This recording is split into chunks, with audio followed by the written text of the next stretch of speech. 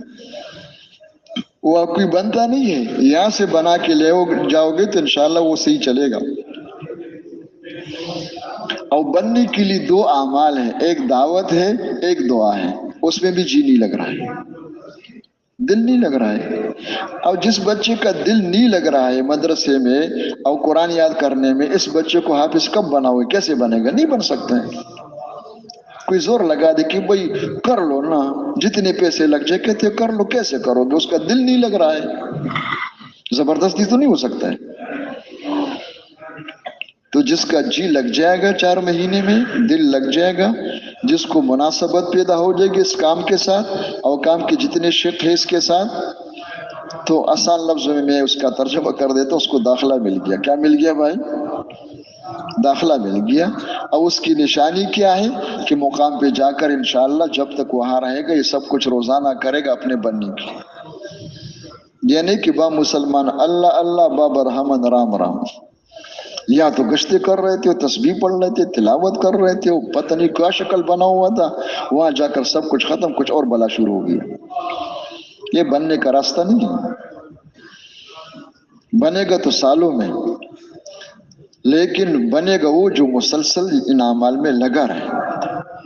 وہ آپ کو معلوم ہے کہ مقام پہ ترتیب کیا ہے، نکلنے کے زمانے میں ترتیب کیا ہے۔ مقام میں تو یہ ہوتا ہے کہ دنیاوی مشاغل بھی وہاں ہوں گے، شادی بھی کرو گے، بھی بچے بھی ہوں گے، ماں باپ بھی ہوں گے، دنیا کے دندے بھی ہوں گے، ان مشاغل کے ساتھ یہ اعمال کرو۔ حضرت فرماتے کہ اگر ہم کہتے کہ آ جاؤ، جب تک بن نہ جاؤ چاہے 40 سال لگ جائے، جانا نہیں ہے، تو کہتے سارے بھاگ جائیں گے۔ تو ہم نے کہا 4 مہینے ایک دفعہ یکسوئی کے ساتھ، تسلی کے ساتھ 1 سال دے دو، سب کو چھوڑو، سب سے رابطے چھوڑ دو اور ان اعمال میں لگے رہو، روتے رہو اللہ کے سامنے۔ آپ کا دل لگ جائے، جی لگ جائے تو آپ کو داخلہ مل گیا، پھر مقام پہ جا کر 8 مہینے رہو۔ اب اس میں پھر کیا کرو؟ اجتماعی طور پر جماعت بنا کر کے 5 اعمال، 2 گشتیں کرو، سب سے پہلے اپنی مسجد کی اور دوسری مسجد میں، 2 تعلیمیں ہو روزانہ فضائل کی، مسجد کی تعلیم میں شرکت کرو، گھر کی تعلیم میں بھی۔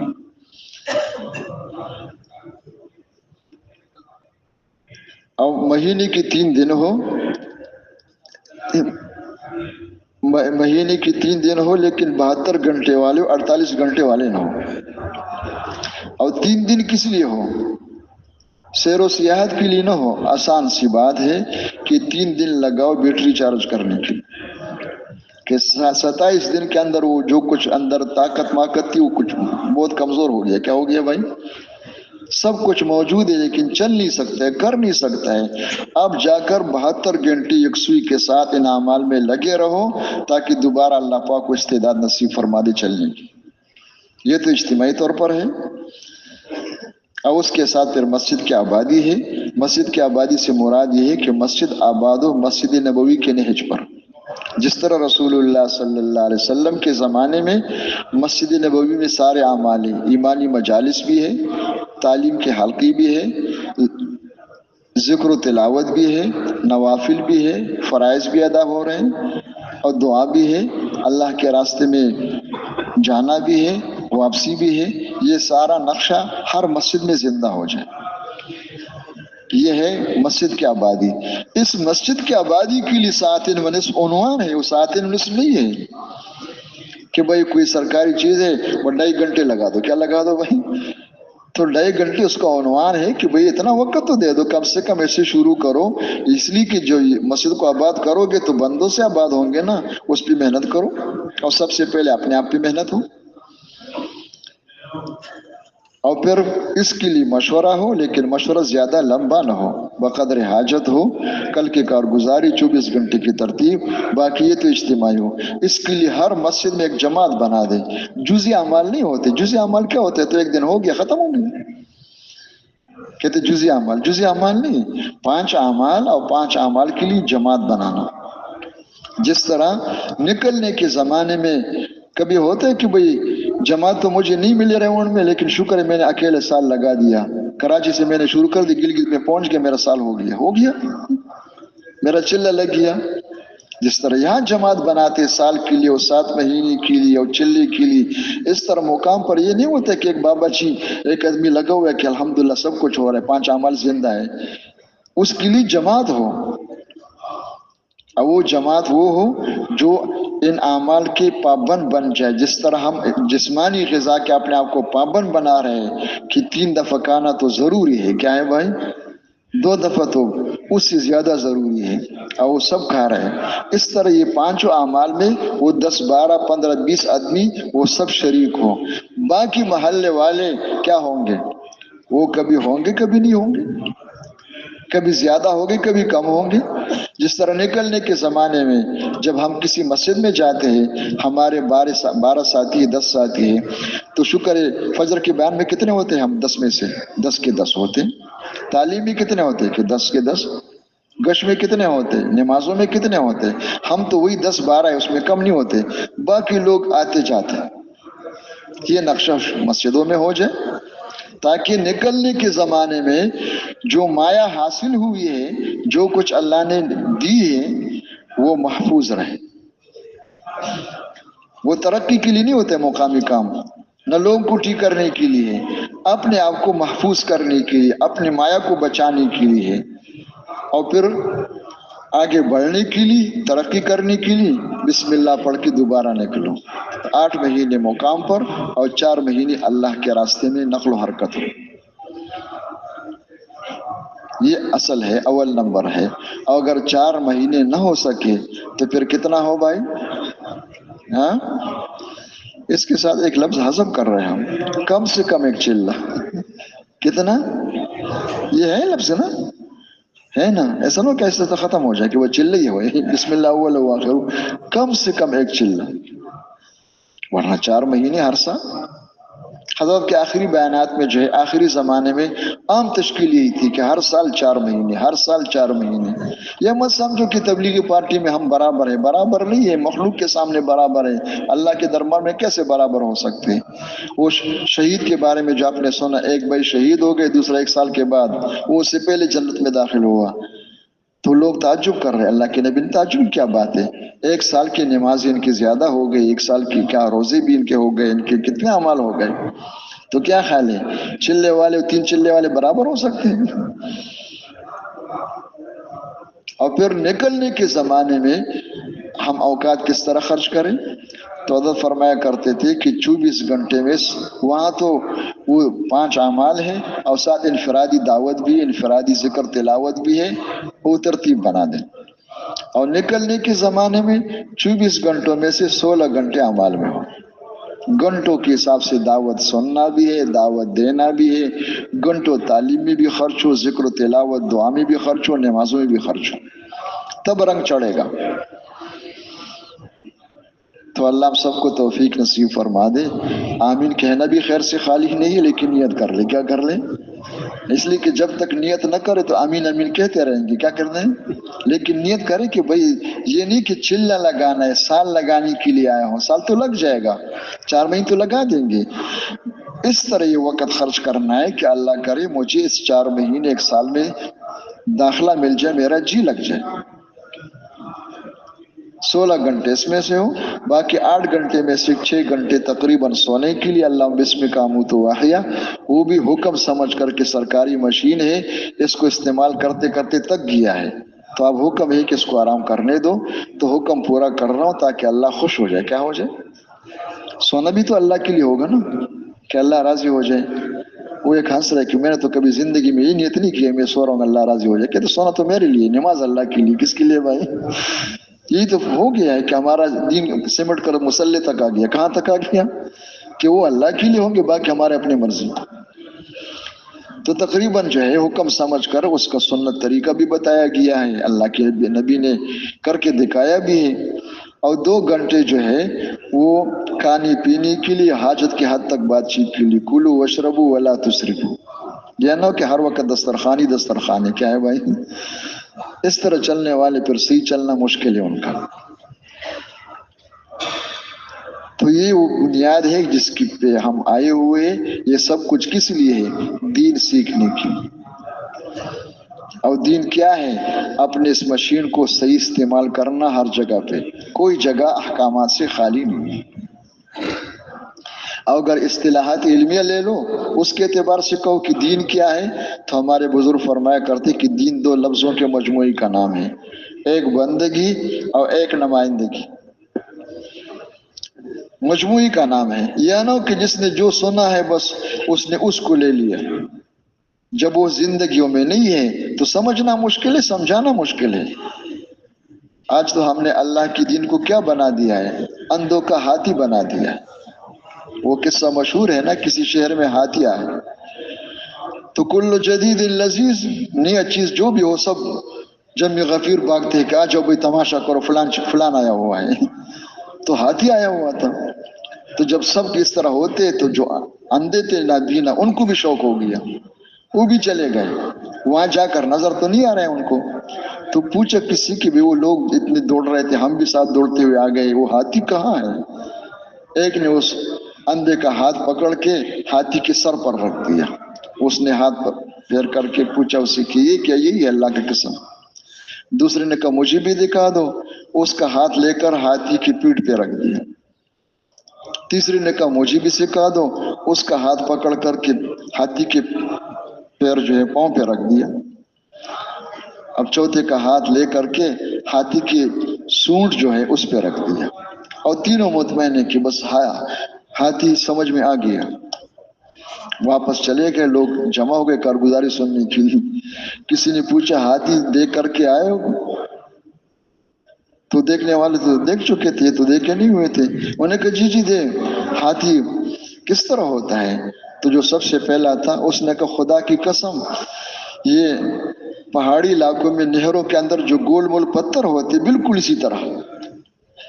تو دوسرے نے کہا تم جھوٹ بول رہے ہو، ہاتھی گول مول نہیں ہوتا ہے، وہ تو کرسی کی طرح کوئی لمبا چوڑا تھا۔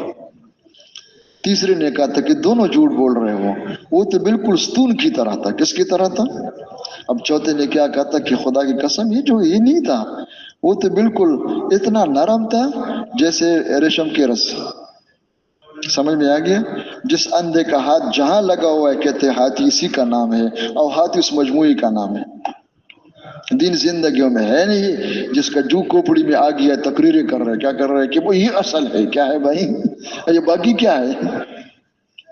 تو دین مجموعی کا نام ہے، سیکھنا دین ہے۔ جب دین کہو گے تو مت سمجھو کہ دین صرف مسلح کا نام ہے، نعوذ باللہ تحقیر نہ کرو، دین تو اس مجموعی کا نام ہے۔ تو لفظ الفاظ کے اعتبار سے 2 کا مجموعہ ہے، بندگی اور نمائندگی۔ بندگی میں مشین کو صحیح استعمال کرنے میں یہ امت محمد یا خیر امت اور پچھلی امت سابق امت برابر ہے۔ وما خلقت الجن والانس الا لیعبدون، یہ صرف اس امت کے لیے، ساری امتوں کے لیے، سب کے لیے۔ بندگی میں تو سب شریک ہیں، البتہ نمائندگی جو ہے وہ پہلے امتوں کے ذمے نہیں، خیر کی بات کرنا، خیر کی طرف لانا، کسی کو روکنا، نصرت کرنا، یہ کر رہے تھے، لیکن وہ نمائندے نہیں تھے۔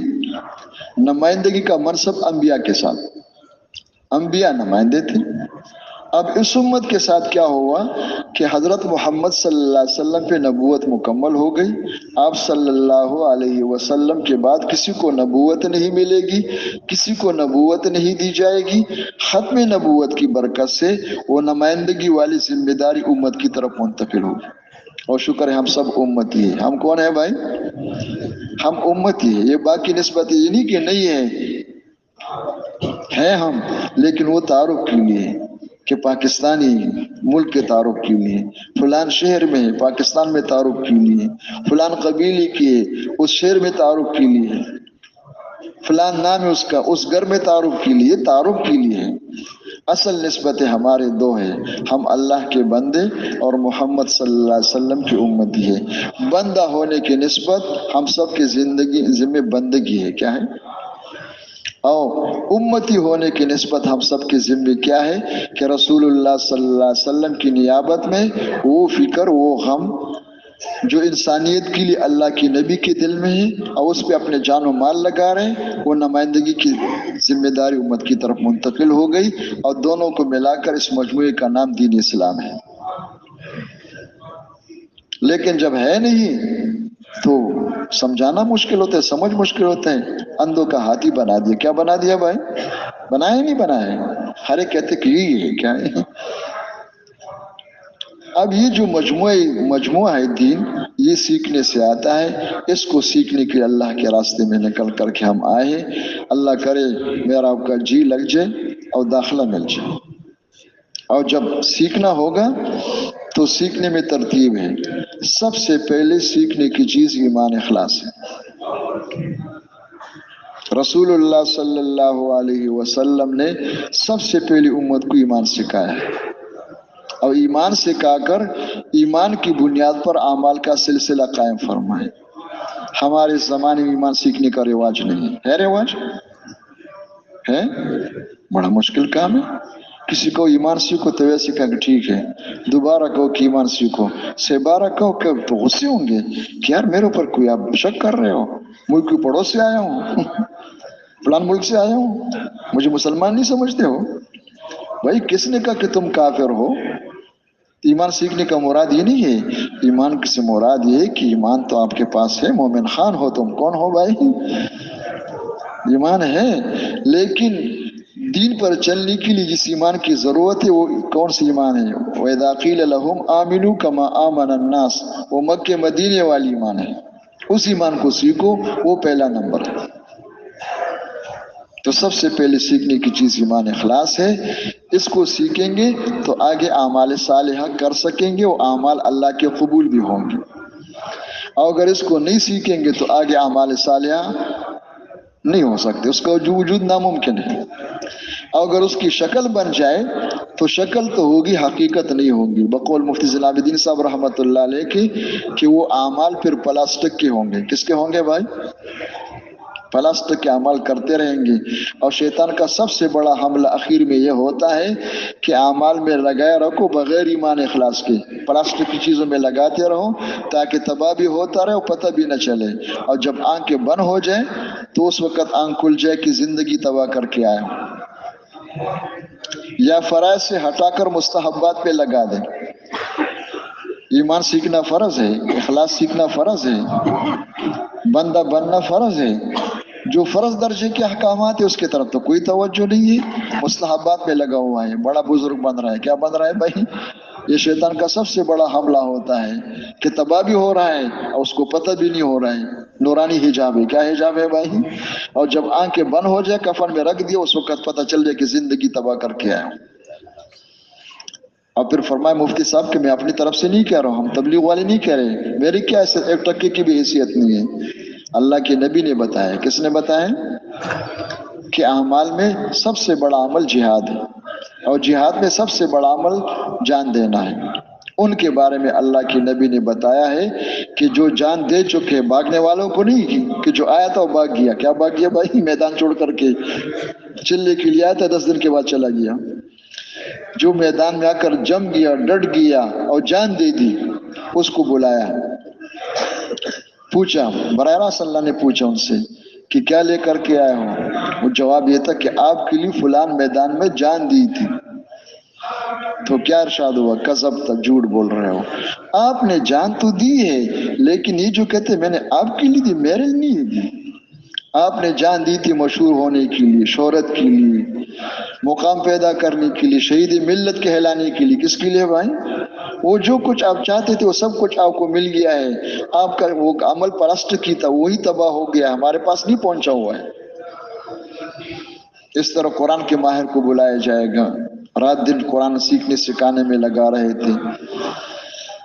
سخی کو، اس حافظ کو نہیں بلایا ہے کہ جو قرآن پاک یاد کر کے غفلت سے بھول گئے پھر پڑھتے نہیں تھے۔ اول نمبر والے کو بلایا، رات دن لگے ہوئے، خوب یاد ہے۔ اس مال والے کو نہیں بلایا کہ سب سے بڑا بخیل ہے کہ اپنے مال کیوں خرچ نہیں کیا۔ اس کو بلایا جو سب سے بڑا سخی تھا خرچ کرنے میں۔ لیکن جب کہا کہ میں نے آپ کے لیے قرآن پاک کو سیکھا سکھایا ہے، تو ارشاد ہوا کہ جھوٹ بول رہے ہو۔ آپ نے جو کچھ کیا ہے کیا تو آپ نے ہے اپنے حیثیت بنانے کے لیے، اپنے پارٹی مضبوط کرنے کے لیے، اپنے ارد گرد لوگوں کو جمع کرنے کے لیے، جو کچھ جس کے لیے کیا تو آپ کو پتہ ہے، اللہ کو بھی پتہ ہے۔ اللہ فرما رہے مجھے بھی پتہ ہے، آپ کو بھی پتہ ہے۔ تو بتاؤ، یہ بہت قیمتی لوگ ہیں، جان دینے والے، قرآن پاک سیکھنے سکھانے والے اور مال خرچ کرنے والے، کوئی معمولی لوگ نہیں ہیں، بڑے قیمتی لوگ ہیں۔ لیکن جب ان کا یہ سب سے بڑا عمل ایمان اخلاص کے بغیر پلاسٹک ہی نکل آیا، اللہ تک نہیں پہنچا ہوا ہے، تو اس سے نیچے عمل کا خود ہی اندازہ لگاؤ کہ کیا ہوگا۔ کسی کے دھوکہ لگنے سے حقیقت تو نہیں بدل سکتی۔ تو سب سے پہلے سیکھنے کی چیز ایمان اخلاص ہے، یہ شرط ہے۔ من صام رمضان ایمانا واحتسابا، من قام رمضان ایمانا واحتسابا، من قام لیلۃ القدر ایمانا واحتسابا، من اتبع جنازة مسلم ایمانا واحتسابا، من احتبس فرسا فی سبیل اللہ ایمانا باللہ وتصدیقا بوعده، 40 خصلة من عمل منها عملا ایمانا، ہر جگہ ایمان احتساب، ایمان احتساب۔ احتساب کیا ہے؟ کہ اس عمل پر جو اللہ انعام دیں گے اس کا یقین اور شوق ہو، اور اس میں سب سے بڑی دولت کیا ہے؟ وَرِضْوَانٌ مِّنَ اللَّهِ اکبر، جنت بھی اللہ دیں گے، سونے چاندی کے محلات بھی دیں گے، نوکر چاکر بھی ملیں گے، لیکن ساری نعمتوں سے بڑی نعمت کیا ہے؟ کہ اللہ راضی ہو جائیں گے۔ یہ ہر وقت مستحضر ہو، یہ سیکھنے سے آتا ہے۔ اور سیکھنے کا راستہ کیا ہے؟ کہ سب سے پہلی ایمان اخلاص کی دعوت ہے۔ صحابہ کرام خود ہی فرما رہے کہ کننا مع النبی صلی اللہ علیہ وسلم ونحن فتیان حداورا فتعلمنا الایمان ثم تعلمنا القرآن فازددنا به ایمان۔ ہم نے سب سے پہلی ایمان سیکھا قبل ان نتعلم القرآن۔ قرآن سے مراد یہ احکامات ہیں، پھر ہم نے احکامات کو سیکھا، اور سیکھنے سے مراد یاد کرنا، کاپی میں لکھنا نہیں، سیکھنے سے مراد کیا ہوتا ہے؟ عملی سیکھنا ہوتا ہے، کہ اس حکم کو اس طرح پورا کرنا جس طرح مطلوب ہے، یہ سیکھا ہم نے، اس سے ہم ایمان میں ترقی کر رہے ہیں۔ اصل ایمان ہے، ایمان کے بغیر جنت داخلہ حرام، ممنوع ہے، جہنم سے بچاؤ نہیں ہو سکتا ہے۔ اعمال کی قیمت بقدر ایمان ہے، بقدر یقین ہے۔ تو اس زمانے میں اس کا رواج نہیں ہے، تو شکر ہے نکلنے کا رواج تو بن گیا ہے، اللہ پاک اور ترقی نصیب فرما دے۔ بہت کم نکل رہے لیکن نکل رہے ہیں، لیکن نکل کر ایمان سیکھنے کا رواج تقریباً یہ سمجھو کہ ہے ہی نہیں ہے۔ کیا نہیں ہے بھائی؟ دعوت دو، دعوت دو، کس لیے؟ اس لیے دعوت دی کہ زبان چالو ہو جائے۔ کیا ہو جائے بھائی؟ کیا چالو ہو جائے؟ نوجوان لگے رہتے ہیں نا، بڑے شوق میں ہوتا ہے کہ بھائی زبان چالو ہو جائے، میں بھی اس طرح تقریر کروں۔ کیا کروں؟ اس وقت تک تو لگے رہتے ہیں، اور جب ایک دفعہ اعلان کر دیا، 5-6 دفعہ اعلان کر دیا، اس کے بعد 1-2 دفعہ بیان کر لیا، شروع میں پسینہ آ رہا تھا، بہت گھبرا رہے تھے، جب پسینہ آنا بند ہو گیا تو دھوکہ لگے کہ الحمدللہ دخلت الجنہ۔ کیا ہو گیا بھائی؟ کیا ہو گیا؟ اس کے بعد پھر کہتے روزانہ دعوت دے رہے ہو، کسی موقع نہیں مل رہا، ہم مصروف ہیں۔ کیا ہے؟ کون ہے بھائی؟ دعوت دے رہے ہو کہ ہم بڑے لوگ شعبے چلا رہے ہیں۔ کیا چلا رہے ہیں؟ وہ بیماری کو پتہ نہیں کیا سمجھ رہے۔ تو سب سے پہلے یہ جو ہم دعوت دے رہے ہیں اور یہ دعوت سن رہے ہیں، یہ ایمان سیکھ رہے ہیں۔ کیا سیکھ رہے ہیں؟ تو سننا بھی ہے اور جا کے دعوت دینا بھی ہے۔ وہ ایک دفعہ فجر کے بیان کے بعد آخر میں میں نے ساتھیوں سے پوچھا کہ اب اعلانات ہوں گے انشاءاللہ، اس کے بعد پھر کہاں جانا ہے؟ تو سب خاموش تھے۔ ایک بھائی نے کہا کہ ابھی جا کر 2 رکعت اشراق پڑھیں گے، اس کے بعد ناشتہ کریں گے، پھر سو جائیں گے۔ میں نے کہا اچھا یہ 3 گھنٹے کس لیے سن رہے تھے؟ برکت کے لیے کہ معمول ہے بس؟ کیا ہے بھائی؟ تو دوسرے نے کہا کہ بھائی وہ نہیں، وہ دعوت دیں گے بعد میں، ایک موقع مل گیا تو کریں گے، اس وقت تو جلدی کرو چائے ٹھنڈی نہ ہو جائے۔ کیا نہ ہو جائے؟ کیا نہ ہو جائے؟ وہ غیر رمضان کی بات تھی۔ میں نے کہا ان کو اتنا تو پتہ ہے کہ چائے ٹھنڈی نہ ہو جائے، جلدی کر رہے ہیں ناشتہ کیا نہ ہو جائے، اور اس کو یہ پتہ نہیں کہ 2-3 گھنٹے سن سن کر میرا مشین گرم ہو گیا۔ کیا ہو گیا بھائی؟ ابھی دماغ میں سب کچھ موجود ہے، کچھ جذبہ بھی بنا ہوا ہے، چائے پیو گے سو جاؤ گے تو انشاءاللہ کیا ہو جائے گا؟ 12 بجے دیکھو تو سب کچھ ختم۔ کیا ہو گیا؟ پھر کہتے ہیں مجھے کافی بھی لکھ کے دے دو۔ کیا دے دو؟ کئی آ جاتے ہیں کہ کافی میں لکھ دو۔ میں نے کہا تعویذ بچوں کے لیے ہوتا ہے۔ کس کے لیے ہوتا ہے؟ جو بولتے نہیں ہے، چھوٹا بچہ ہوتا ہے۔ چھوٹے بچے تو نہیں ہو، وہ تو جو ہم نے سنا تھا اس کی جا کے دعوت دینا شروع کرے۔ تو دعوت دینا، ایمان کی دعوت، ایمان اپنے اندر ایمان کی حقیقت پیدا کرنے کے لیے اخلاص کی دعوت دینا۔ تو میں بھی نیت کرتا ہوں، آپ بھی نیت کرو انشاءاللہ کہ سنیں گے بھی سیکھنے کے لیے، اور جا کے کہیں گے بھی سیکھنے کے لیے، اور سوچیں گے بھی۔ تنہائی میں اپنے آپ سے کہنا، اس کا نام قرآن کی اصطلاح میں ہے غور و فکر، کہ جو ہم نے سنا ہے وہی اپنے آپ سے کہنا شروع کریں۔ اور اگر ہم نہیں کریں گے تو دشمن اندر موجود ہے، وہ نفس ہے، وہ اپنے باتیں کریں گے۔ عربی میں اس کا نام ہے حدیث النفس۔ یہ جو اندر کے خیالات ہوتے ہیں نا، خیالات کیوں آتے ہیں؟ خانہ خالی را دیو میں گرد، خالی مکان پر جنات قبضہ کر لیتے ہیں۔ ہمارے سامنے کوئی کام تو ہے نہیں کہ اپنے آپ کو مشغول رکھے، اپنے آپ کو ایمان کی دعوت دے، یقین کی دعوت دے، اللہ کے ساتھ صفات، اللہ کی قدرت کو سوچے، انبیاء کی قصے سوچے، یہ کہے اپنے آپ سے ہم نے جگہ خالی چھوڑ دی، دشمن موجود تھے، اس نے اپنا بات کام شروع کر دیا۔ یہاں سے کراچی پہنچا دیا، کراچی سے لندن پہنچ گئے، پھر امریکہ پہنچ گئے۔ 20 سال پہلے یہ ہوا تھا، 10 سال بعد میں یہ ہوگا، بچوں کا یہ ہوگا، میرا یہ ہوگا۔ ممبر کے پاس بیٹھا ہوا ہے 2 گھنٹے مراقبہ ہو رہا ہے۔ کیا ہو رہا ہے بھائی؟ ہو رہا ہے نہیں ہو رہا ہے؟ اس کا نام ہے حدیث النفس۔ کیا ہے یہ؟ اندر کے خیالات ہیں، یہ نفس کروا رہا ہے۔ اور کس لیے کر رہے ہیں؟ کہ سننے سے جو کچھ تھوڑا بہت اثر پڑ گیا ہے اس کو ختم کرنے کے لیے۔ تو حدیث النفس کا توڑ یہ ہے کہ اپنے آپ کو خالی نہ چھوڑے۔ کر لیں گے انشاءاللہ بھائی۔ ایک گھڑی کا سوچنا کتنے سالوں کی عبادت سے بہتر ہے۔ 60 سال بھی ہے، 70 سال بھی، 80 سال بھی ہے۔ مرفوع روایتیں نہیں، موقوف روایتیں صحیح ہے۔ موقوف ہے یعنی صحابہ کے اقوال ہی صحیح ہے۔ اور اس کے بعد پھر رو رو کے مانگنا ہے کہ اللہ جو ہم سن رہے تھے، 3 گھنٹے سن رہے، 2 گھنٹے سن رہے، 4 گھنٹے سن رہے تھے، 24 گھنٹے میں جا کے لوگوں سے کہہ رہے تھے، پھر درمیان میں سوچ رہے جو یہ نہیں کر رہے وہ تو بخشے بخشا ہے، جو کر رہے ہیں اس کے بعد پھر اگلا مرحلہ ہے کہ ہاتھ پھیلا کے رونا شروع کرے کہ اللہ جو میں سن رہا ہوں، اے اللہ دل تو آپ کے قبضے میں ہے، لاؤڈ اسپیکر تو ہم نے لگا دیا، کیا لگا دیا بھائی، لیکن دل تو کسی کے قبضے میں نہیں ہے۔ یا مقلب القلوب یا مصرف القلوب، اے اللہ اس یقین کو ہمارے دل کی زینت بنا دے۔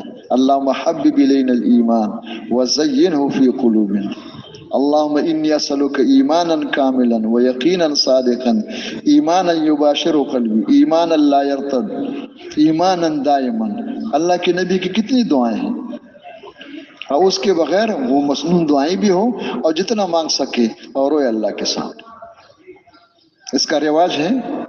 ایک بہت بڑے بزرگ تھے، وہ سفر میں تھے تو پھر وہ ہنس رہے تھے کہ بھائی میرے تو 20 سال تبلیغ میں ہو گئے، کبھی تو ایک دن میں بھی اس طرح رویا نہیں کہ اللہ کے سامنے کہ اللہ مجھے ایمان نصیب فرما دے۔ میں کہتا الحمدللہ مومن خان تو میں ہوں۔ کون ہو بھائی؟ یہ تو کچھ ابھی سمجھ میں آ رہا ہے کہ تو مانگنا ہے، اور رو رو کے مانگنا ہے تبھی چیزیں پیدا ہوگی۔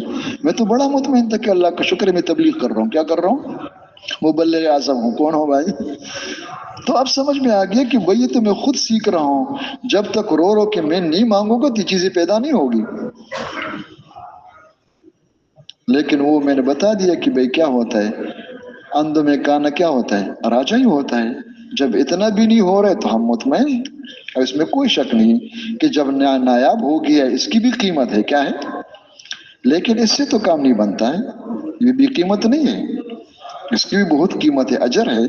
لیکن جب اللہ نے توفیق نصیب فرمائے نکل کر کے آئے تو پورا نقشہ سامنے ہو، اس پہ چلنا ہے اور چلانا ہے۔ تو اکیلے چلنا ہے یا سب کو چلانا ہے؟ اپنے گھر والوں کو، یا نہ کہ ایک بابا جی گھر میں سے تبلیغ والوں کے ہاتھ دے دیا، اور جب کوئی جماعت آ جائے کہ نقد ایک آدمی دے دو کہ لے جاؤ بابا جی کو، ہمارے کام کا نہیں ہے۔ کس کا نہیں ہے بھائی؟ کس کا نہیں ہے؟ اور نوجوان کیا کر رہے کہ جی وہ پیسہ کما رہے، کیا کما رہے ہیں؟ کیا کما رہے ہیں؟ اس کا کیا معنی؟ اس کا معنی کہ واضح یقین نشانی ہے کہ دل کا یقین اعمال پہ نہیں، یہ مال پر ہے۔ کس پر ہے؟ کس پر ہے؟ زندگی مال سے بنے گی، اعمال بھی ساتھ ہو، کیا ہو؟ اس سے زندگی بننے کے یقین نہیں والے سارے نوجوان لگتے تھے۔ لیکن صحابہ کرام نے فرمایا کہ ہم اللہ کے نبی کے ساتھ تھے اور ہم نوجوان تھے۔ کیا تھے؟ ہم نوجوان تھے سب۔ صحابہ کرام بھی شروع میں اکثر نوجوان ہیں، مدینہ منورہ سے آنے والے، ان کی جو ہے کیا ہے رہبری کرنے والے، اللہ کے نبی سے ملانے والے۔ جو صحابی اسد بن زرارہ، اس کا عمر 20 سال سے کم ہے، اور پھر وہاں جا کے جب ماحول بن گیا، وہ تو آپ کے علم میں بھی ہے کہ تعلیم کے لیے کس کو بھیجا؟ بابا جی کو بھیجا یا کون تھے؟ مصعب بن عمر کون تھے؟ نوجوان تھے، کوئی بابا تھے؟ لیکن آج حالت اتنا بدل گیا ہے کہ یہ ذہن میں آ نہیں سکتا ہے۔ وہ ایک دفعہ ایک بھائی سے میں نے پوچھا کہ بھائی قرآن پاک کے اولیاء تو آپ کے علم میں ہے کہ قرآن کے اولیاء کون ہیں؟ میں نے کہا سورہ کہف نہیں پڑھتے جمعے کے دن؟ جمعے کے دن قرآن پڑھو گے تو اتنا نور ملے گا کہ یہاں سے لے کر بیت اللہ تک اتنا نور ہے اس کے اندر جمعے کے دن۔ میں نے کہا اس میں ذکر ہے اصحاب کہف، کہ ہاں ہاں اصحاب کہف۔ تو میں نے کہا آپ کو تو معلوم ہے نا کہ سارے بڑے بزرگ تھے، کہ بڑے بڑے بابے تھے سارے، کون تھے بھائی؟ اس کا ذہن میں یہ ہوتا تھا کہ سفید ریش وہی ہوں گے۔ میں نے کہا قرآن میں تھے کہ انہم فتیۃ آمنوا بربہم، وہ چند نوجوان تھے، اس میں بابا کوئی نہیں تھا۔ کوئی بابا تھا ان میں؟ بولو بھائی۔ یعنی کہ بھائی 5 نوجوان تھے، 2 بابے تھے، کون تھے بھائی؟ اصحاب کہف سب نوجوان تھے۔ تو اصل میدان محنت نوجوان ہے۔ اچھا یہ بتاؤ مجھے، بوڑھے بابے جو ہوتے ایک گھر میں کتنا ہوتے؟ 10 ہوتے یا 15 ہوتے؟ زور سے کہو۔ اور نوجوان کتنے ہیں؟ تو جب ان کو ہاتھ مت لگاؤ، بابوں کو لے جاؤ تو کتنا ہوگا؟ اصل میدان محنت کون ہے؟ نوجوان ہے۔ کون ہے؟ تو ہم سب نیت کر لیں انشاءاللہ کہ یہ نہیں ہوتا کہ خود پھرنا ہے انشاءاللہ، اور بچوں کو مت چڑھنا، وہ مال کما رہے، کیا کر رہے ہیں؟ زندگی مال سے نہیں بنے گی، زندگی اللہ بنائیں گے، اعمال پہ بنائیں گے۔ خود بھی اعمال والے بن جاؤ، اعمال صالح، بچوں کو بھی اعمال صالح والے بناؤ، اور اعمال صالح ہمیں کمانا بھی آ جائے گا۔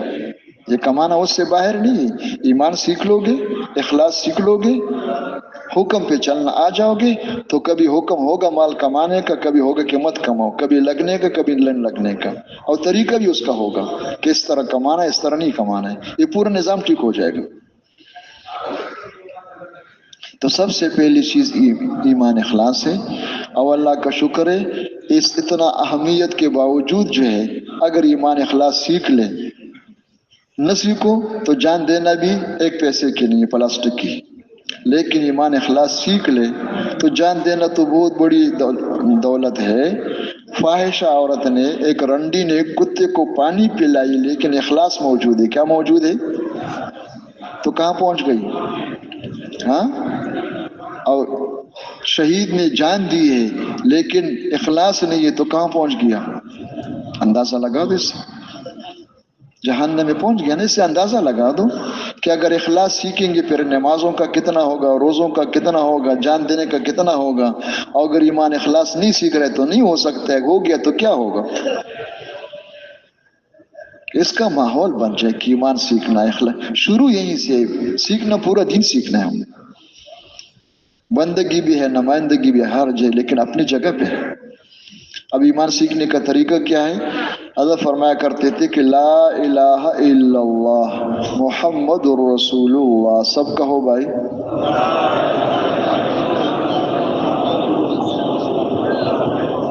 شکر ہے زبان پر ہے کلمہ ایمان. کیا ہے بھائی؟ اور ایمان کی جگہ کہاں ہے؟ دل ہے. زبان پر ہے کلمہ تقوی، اور تقوی کی جگہ کہاں ہے؟ دل ہے. زبان پر ہے کلمہ اخلاص، اب اخلاص کی جگہ کہاں ہے؟ لاؤڈ اسپیکر ہے، تقریر ہے، وما علینا الا البیان.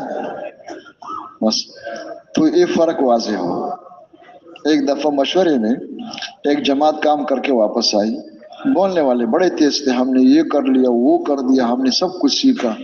آخر میں اس پہ پہنچ گئے کہ ہم نے ایمان بھی سیکھا، اخلاص بھی سیکھا، ایمان مجمل بھی سیکھا، منت باللہ کما ہوا باسمائی و صفات مجملا، ایمان مفصل بھی سیکھا، منت باللہ و ملائکتی و کتبی.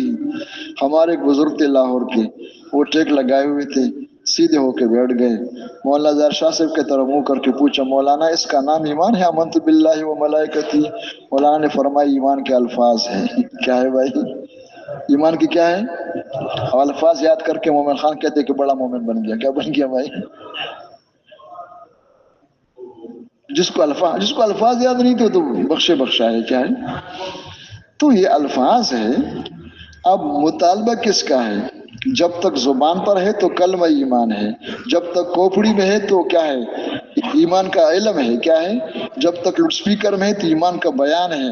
یہ اندر اتر جائے دل میں تو ایمان ہے. اس لیے سب سے پہلا مطالبہ اس کلمے کا ہم سے کیا ہے؟ لا الہ الا اللہ محمد رسول اللہ میں سب سے پہلا مطالبہ یقین ٹھیک کرنے کا ہے. سب سے پہلا کام ہے یقین ٹھیک ہو جائے، نیت ٹھیک ہو جائے، زندگی بدل جائے. اس پر اللہ خوش ہو کر جنت دیں گے، دنیا میں جنتی زندگی دیں گے. اب اس کو پیدا کرنے کے لیے کیا کریں ہم؟ تو مسجد میں رہنا اور مسجد کے اعمال میں رہنا. تو مسجد کے اعمال میں سب سے پہلا عمل ہے دعوت سننا. اور دعوت میں سب سے پہلا دعوت کس کا ہے؟ اللہ اکبر کا ہے. کس کا ہے؟ شکر ہے اس زمانے میں بھی جب بہت کمزوری ہے پھر بھی اثرات موجود ہے کہ جب بھی نماز کا وقت آتا ہے تو ہر مسجد میں سے آواز آ رہی ہے. شور بہت ہو گیا تو لاؤڈ اسپیکر اللہ نے لگوا دی. کیا لگوا دیا بھائی؟ تاکہ کوئی نہ کہہ سکے کہ آواز مجھے نہیں پہنچ رہا ہے. دنیا میں آتے سب سے پہلے کان میں یہ آواز پہنچ گیا تھا کہ اللہ اکبر، اور روزانہ کتنے دفعہ سن رہے ہیں. تو اس پہ ضرورت اس بات کی ہے کہ زبان کا اللہ اکبر جو ہے، یہ جو نعرے لگا رہے، کیا لگا رہے بھائی؟ اس پر صحیح محنت ہو جائے، یہ دل کی دولت بن جائے. بس صحابہ کرام کے دل میں جب اتر گیا تھا، وہ جب کہتے اللہ اکبر تو دشمن کا قلعہ ہل رہا ہے. کیا ہل رہا ہے؟ اور ہم کیا کرتے ہیں؟ نعرے لگا رہے ہیں اور ہمارا اپنا دل پہ کوئی اثر نہیں ہو رہا ہے. قلعے ہل جانا تو بات کی بات ہے. کیا بات ہے؟ تو سب سے پہلے سیکھنے کی چیز کیا ہے؟ اللہ کی بڑائی، اس کی دعوت دینا. اور جب اللہ اکبر کہیں گے تو اس کے ذہن میں یہ ہے اللہ کی بڑائی سمجھانے کی ضمن میں آئے گی کہ مخلوق کی چھوٹائی، کہ مخلوق کیا ہے؟ چھوٹا ہے، اور اللہ کون ہے؟ بڑا ہے. اور بڑا چھوٹا ہونے کا معنی جسم کے اعتبار سے نہیں ہے. کس اعتبار سے ہے؟ کہ مخلوق اللہ کے بغیر نہیں کر سکتے، مخلوق اللہ کے محتاج ہے. میں بھی مخلوق ہوں، آپ بھی مخلوق ہوں، بادشاہ سلامت بھی مخلوق ہے، سپہ سالار بھی مخلوق ہے، کارخانے والی بھی مخلوق ہے. اور مخلوق اللہ کے بغیر اٹھ بھی نہیں سکتے، بیٹھ بھی نہیں سکتے، ہل بھی نہیں سکتے، مر بھی نہیں سکتے. کیوں؟ یہ تو چھوٹے ہیں. چھوٹوں سے کیا ہوتا ہے؟ آپ جاتے ہیں نا کہاں پہ کہ کس سے ملا، کہ وہ دروازے پہ اللہ کے بندے چھوٹوں سے ملے، وہ کیا کر سکتے؟ وہ بڑے سے ملنا چاہیے تھا. کیا ملنا چاہیے تھا؟ ان کو بڑا کہہ رہے سوچ سمجھ کر. بڑا ڈاکٹر ہے، اس نے کہا چینی استعمال نہ کرو، شوگر بڑھ جائے گی، نمک مت کھاؤ، یہ نہ کھاؤ، کہ جی جی جی ہے. اور اللہ اکبر کہتے، اللہ کہتے سود مت لو ورنہ اعلان جنگ کے لیے تیار ہو جاؤ، سب کچھ ہو رہا ہے. حضرت فرمایا کہتے کہ بیوقوف نے اللہ کو سمجھا نہیں، بغیر سمجھے کہتے اللہ اکبر. بڑا وزیر ہے، بڑا ڈاکٹر ہے، بڑا انجینئر ہے، بڑا دکان ہے، بڑا کارخانہ ہے، سمجھ کے بول رہے ہیں، اللہ اکبر بغیر سمجھے بول رہے ہیں. تو اس پر محنت ہے، اس کی دعوت ہے کہ دل دماغ میں اتر جائے، دل کا یقین بن جائے کہ اللہ اکبر. بڑا کون ہے اور کتنا بڑا ہے؟ اللہ اتنا بڑا ہے کہ اللہ کی بڑائی کا کوئی حد نہیں ہے. اور پھر ہم مخلوق ہے، سب مخلوق ہے، حکومت والی بھی اور ملک والی بھی اور مال والی بھی ہے اور آپ بھی۔ ہم چھوٹے ہیں، اور کتنے چھوٹے ہیں؟ اتنے چھوٹے کہ ہماری چھوٹائی کا کوئی حد نہیں، ہم کچھ نہیں کر سکتے اللہ کے بغیر۔ یہ بات زبان پہ آ جائے یا دل میں اتر جائے؟ زبان کو ذریعہ بنا دو، زبان سے کہنا، کانوں سے سننا، دماغ سے سوچنا، اللہ سے رو رو کے مانگنا۔ یہ وہی طریقہ جو پہلے زمانے میں تھا، لَيُصْلِحَ آخِرَ هَذِهِ الْأُمَّةِ إِلَّا مَا صَلَحَ بِهِ أَوَّلُهَا۔ علماء نے لکھا ہے، محققین نے لکھا ہے کہ صحابہ کرام کا یہ کہنا کہ تعلمنا الایمان، یہی تزکیہ ہے، اصلاح ہو جائے، تزکیہ ہو جائے، انسان بن جائے۔ کیا بن جائے؟ وہ کیا ہے؟ ایمان سیکھو۔ کون سی ایمان؟ صحابہ والی۔ ایمان کا مثال یوں سمجھو جس طرح انسان کی صحت ہے، ایک آدمی بیمار ہے، چارپائی پہ پڑا ہوا ہے، بوڑھا بابا بن گیا، کچھ نہیں کر سکتے، اللہ اس کو جوانی دے دے، اس کو صحت دے دے، تو پھر دیکھو کیا ہو سکتا ہے۔ تو دنیا میں اس وقت جتنی پریشانیاں ہیں، سارے پریشانیوں کی سبب کیا ہے؟ ظہر الفساد فی البر والبحر بما کسبت ایدی الناس۔ انسانی مشین کا استعمال غلط ہو رہا ہے، بس اس کے اوپر مسلمانوں پر اللہ نے باطل والوں کو مسلط کر دیا۔ کیا کر دیا بھائی؟ وَأَصْنَعَ عَلَيْكُمْ عِبَادًا لَنَا أُولِي بَأْسٍ شَدِيدٍ فَجَاسُوا خِلَالَ الدِّيَارِ۔ اب اس کو گالی دینے سے، نعرے لگانے سے یہ اللہ کے عذاب دور نہیں ہوگی۔ جس سبب پہ اللہ ناراض ہو کے عذاب مسلط کیا ہے، اس سبب کو دور کرو، اللہ کو راضی کر کے توبہ کرو، اللہ پاک ان کو نیچے کر کے آپ کو اوپر کر دیں گے۔ اس کو کہتے ہیں انقلاب۔ اور پھر اعمال کی خرابی کا وجہ کیا ہے؟ اعمال کی خرابی کا وجہ یقین کا بگاڑ ہے۔ کیا ہے؟ اس کے بغیر سمجھ میں، اس لیے میں عرض کر دیتا ہوں، وہ کوئی بیمار گیا کسی معالج کے پاس، علاج کرنے والوں کا نام تو آپ کو جانتے ہوں گے جو علاج کرتے ہیں۔ ایک معالج کے پاس گیا تو اس نے پوچھا کیا تکلیف ہے؟ تو اس نے کہا جو گھٹنوں میں درد ہے۔ پوچھا عمر کیا ہے؟ کہ تقریباً کوئی 60-70 کے قریب ہے۔ تو معالج نے کہا کہ 60-70 پہ پہنچ کر یہ گھٹنوں کا درد جو ہوتا ہے یہ مستقل بیماری نہیں ہے، ہماری کتاب میں بیماری شمار نہیں ہوتا ہے، یہ عمر کا تقاضا ہے، بڑھاپے میں ہو جاتا ہے۔ کیا ہو جاتا ہے؟ تم بوڑھے ہو، یہ بڑھاپا ہے۔ اور کیا تکلیف ہے؟ تو اس نے کہا کمر میں درد ہے، کہ وہی چیز ہے، بڑھاپا ہی ہے۔ اور کیا تکلیف ہے؟ کہ نظر کمزور ہے، کہ بڑھاپا ہی ہے۔ کہ اور کیا تکلیف ہے؟ کہ سنا ہی نہیں دیتا، کہ بڑھاپا ہی ہے۔ اور کیا تکلیف ہے؟ کہ اٹھ کر چکر آ کے گر جاتا ہوں، کہ بڑھاپا ہی ہے۔ اب اس بابا جی کو بڑھاپے کے لفظ گولی لگ رہی ہے کہ میرے بال سفید ہو گئے تو میں بوڑھا ہوں گیا، میں تو کل کا بچہ ہوں۔ اندر غصے ہو رہے ہیں، لیکن قہر درویش بر جان درویش۔ فقیر غصے ہو تو کس پر غصہ نکالے؟ اپنے اوپر غصہ نکالے، آگے تو کچھ نہیں سکتے۔ غصے ہو رہے، برداشت کر رہے تھے، لیکن آخر میں اتنا غصہ آ گیا کہ پارا اتنا چڑھ گیا کہ قابو سے باہر ہو گیا، اور کچھ پتہ نہیں چلا۔ معالج کو ایک تپڑ لگا دی زور سے کہ بڑھاپے کے بچے طب یا کالج میں کچھ اور پڑھ کر کے آئے، بڑھاپا ہی بڑھاپا ہے، بڑھاپا ہی بڑھاپا ہے، بڑھاپا ہی بڑھاپا ہے۔ انہوں نے کہا بابا جی معاف کرو، جو مجھے لگایا آپ نے، بڑھاپا ہی اور کوئی نہیں۔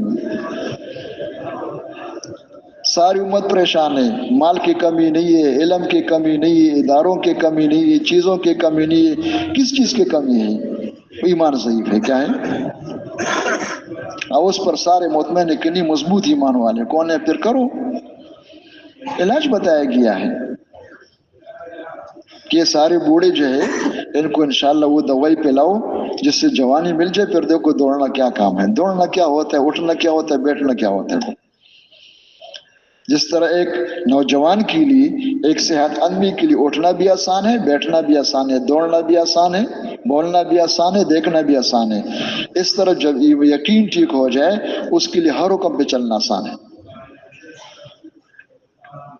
تو اس کے لیے روزانہ ایمان و یقین کی دعوت دینی ہے، اللہ کی بڑائی سمجھانی، ان کی قدرت سمجھانی، ان کی ربوبیت سمجھانی، انبیاء علیہ السلام کے قصے سنانا ہے۔ کل میں نے عرض کیا تھا اس تعلیم کے دوران جو تفصیل کے ساتھ، جو قرآن میں قصے ہیں تفصیلاً نہ ہو، اجمالاً ہو، اور اس لیے بیان کرنا ہے کہ ان قصوں میں اللہ نے اپنے قدرت کو دکھایا ہے۔